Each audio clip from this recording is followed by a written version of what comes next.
This performance today?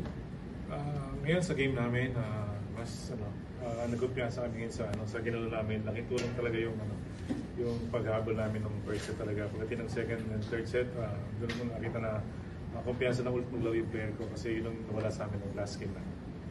Thank you, Coach. And to Nico, you have 18 of 30 attacks, 9 receptions, and 6 sticks. So ano masasabi nyo na kailangan itong bounce back win nyo para makapasok kayo sa win-con? Ano yung ginawa nyo adjustments para makabalik kayo?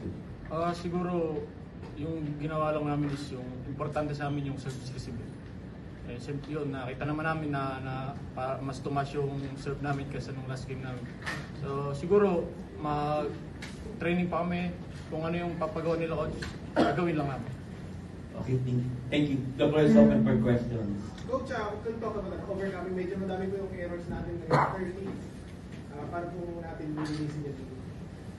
Well, ngayon sa ginagawang adjustment talaga namin, sabi ko naman sa player ko, okay lang namang magkamali, basta nasa timing. Importante, kung sa dulo, ma-maximize natin kung ano yung ginagawa natin. Well, ngayon, kailangan talaga namin bawasan. Although sa sitwasyon namin, medyo yung atake namin, nandiyan na ulit eh. Bumabalik naman na kahit na medyo nag-error kami sa simula, basta bandang huli, makulit namin talaga yung gusto namin mag-error na every set. Nico, para sa mga players, paano nyo na lang na-shake off kagad yung nangyari sa opening game nyo na para focus talaga kayo dito at makuha nyo yung panalo? Siguro nung game namin, medyo nagpakampante kami. So ngayon, sabi namin, hindi na tayo pwedeng matalo ulit kasi siyempre, kami yung defending champion. Sabi nga nila coach, hindi tayo pwedeng magpahabol. Dapat tayo pa rin yung number 1. Coach, how different yung preparation?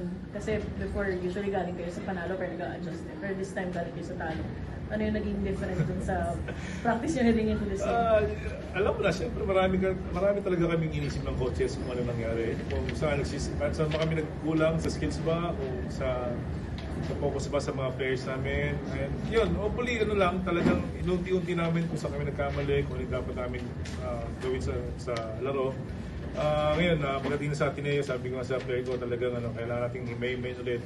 Balikot tayo sa ginagawa natin dati na viewing natin, then i-check natin kung ano dapat natin gawin sa pagdating ng laro. Then, ngayon, yun lang, maging kumpiyansa lang, ibalik lang yung kumpiyansa, and more lang talaga, usap lang sa player din.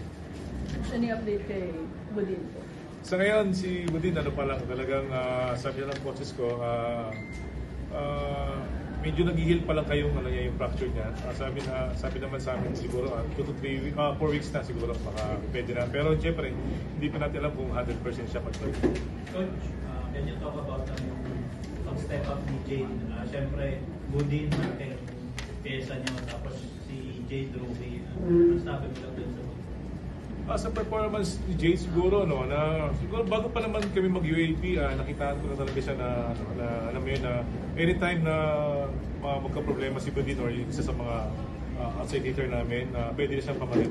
Although nagkataon lang talaga na si Budin ay nagka-problema, siguro yun ba, parang hindi na rin ako pinag-isip ng ng pagkakataon na ito na lang yung gamitin mo dahil wala naman si Budin. Kaya sobrang thankful pa rin ako na kahit si Budin nagka-problema na itong kung bago mag-start ng UAP, kumpiyansa pa rin ako na kaya itawid ni Che yung ibigay sa kanya na task. Coach, wala na yung streak pero yung middle goal or forfeit pa rin tayo. Surprise mo na ba na wala na yung streak? Siyempre, totoo naman yan. Sobrang mahirap natin gumalaw kasi dapat lahat ng gagawin mo is tama. And siguro, nanghihinayang lang din sa sitwasyon na yun, pero yun nga, nandun na. Sabi nga na namin, meron pa naman tayong another goal is makuha yung forfeit. Mag-push na talaga natin talaga and kung ano yung pwede natin gawin o adjustment na gawin, natin papag-usapan. Congratulations, Coach Dante and Nico. Thank you.